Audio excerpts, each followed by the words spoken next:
Hi guys, welcome to the Under the Covers book blog channel.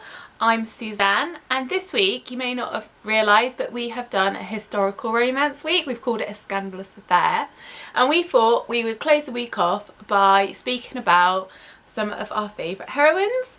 So what we've done is, Annie and I, we're going to do it past and present. So I'm going to talk about the newer releases, so post 2016, which have some of my favourite heroines.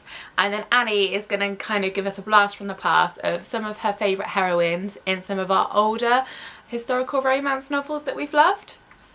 So first of all, I'm going to talk about the present. So these are releases that have come out kind of since 2016 till now, and heroines that I have really liked.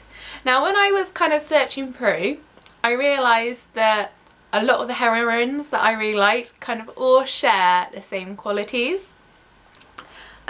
So I thought I would tell you what they are and what book they're in, and then kind of give you a rundown of, obviously there's something about these types of heroines that I love, so therefore they always make it into my favourites list. So, sorry, I need to grab my list here.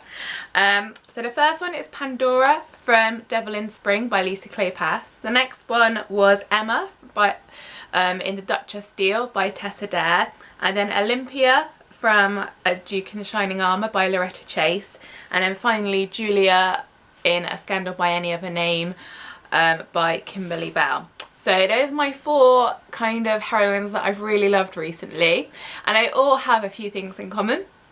So they're all really smart, they're all quite intelligent women, and I love that in a heroine. No one likes to read stupid, so yeah, they're all quite smart. And as well as this, they kind of stand up for themselves. So Julia, she has issues with her spine, which means she's kind of basically disabled, but it doesn't stop her from kind of going for what she wants.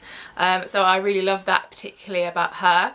And then Emma from the Duchess Deal, she's kind of the same as well. So the hero in it kind of backs her into a corner, but she still manages to wrestle kind of what she needs from the arrangement.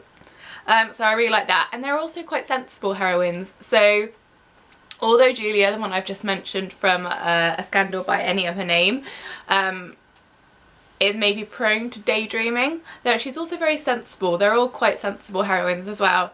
So it seems like I have a type. I like sensible, I like intelligent, and I like heroines that kind of go for what they like, or kind of reach for their dreams. So Pandora in Devil in Spring, her dream is to bring out a board game and be a businesswoman, something that was very hard to do at those times, but she's determined, and she goes for it, and I love that about her, that kind of indomitable spirit that she has. These books are also all quite funny, so they all made me laugh at one point or the other, and it wasn't just the hero being funny as well, it was the heroine. They're really witty, and I also love that, and I also think that's a byproduct of them being quite smart. Olympia from Duke in Shining Armour, she was a bit of a kind of plain Jane-ish type of hero, which is a trope of historical romance that I really like. But it wasn't just your typical, she was really grateful someone noticed her.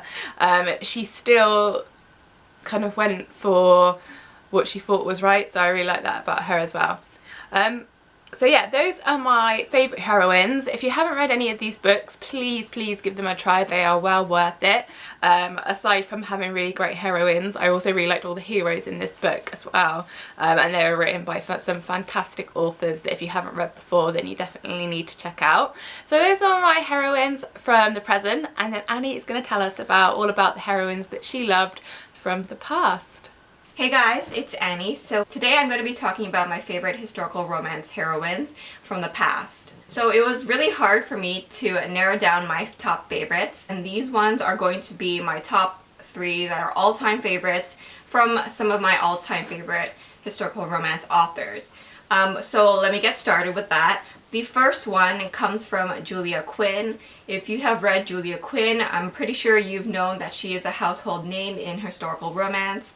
I absolutely love her writing. My favorite series by her is the Bridgerton series.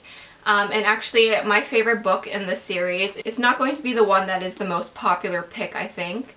My favorite book in the series is When He Was Wicked. So this book is going to be a little bit different in tone than the other books in the series. It's a little bit more sadder, and this is because it deals with grief. The heroine, Francesca, is going through the emotions of losing her husband. So at the beginning of the book, she is quite depressed, as you would expect. However, the hero, Michael Sterling, has fallen in love with Francesca from the very beginning. The reason why this is my favorite book in the series is because I think it packs an emotional punch.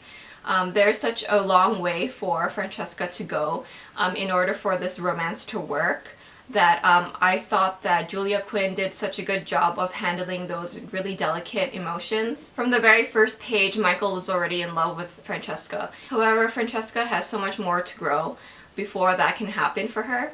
So I really thought that Julia Quinn did an amazing job with this book. It made me cry, and it's definitely the most memorable book from Julia Quinn that I have read so far. My second book is by Lisa Clearpass. As you know, she is one of my all-time favorite authors. I've pretty much read all of Lisa's books, but this one is definitely one of my favorites.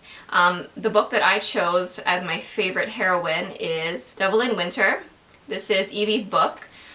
She's also known as Evangeline. This is probably Lisa Clearpass's most famous book. I think it's the one that people tend to reread over and over again. It's considered a classic in the genre, and for good reason. This book is all about opposites attract. It's a book about, marriage for convenience sake. I love the fact that we have this really quiet heroine paired with this rake in Sebastian. Sebastian, as you know, is one of my all-time favorite heroes. And so having this pairing really makes them one of my favorite couples of all time. Evie goes through quite a lot in this book, and in the other books in the series, she's often put down by other people, and especially her family. So you can really sympathize with her character, and I love her quiet strength throughout the entire book. I really think she's a heroine to admire. And my number one favorite heroine in historical romance is Chloe from the Dark Highlander. This is from the Highlander series by Karen Marie Moning. As you know, Karen Marie Moning is one of my top 2 all-time favorite authors, and this is actually in my top 5 favorite books of all time. That's how much I love these characters and this book in particular. If you don't know anything about this series, it's a paranormal and historical romance mixed together. So here again we have a hero who's known for his sex appeal, and then we have a heroine who's very, very nervous around him. She tends to stutter when she is nervous. She has quite a lot of anxiety, and I found her to be very relatable and also very charming at the same time. If you have read any of Moning's books, then you know that she writes quite intense heroes. They are quite often larger than life, and so you need a heroine who's going to be able to stand up to that. And I do think that even with her more timid personality, Chloe can do that. So those are my top 3 favorite historical romance heroines. Don't forget to tell us your favorites in the comment box below. Thanks so much for watching, guys, and I will see you in the next video. Bye!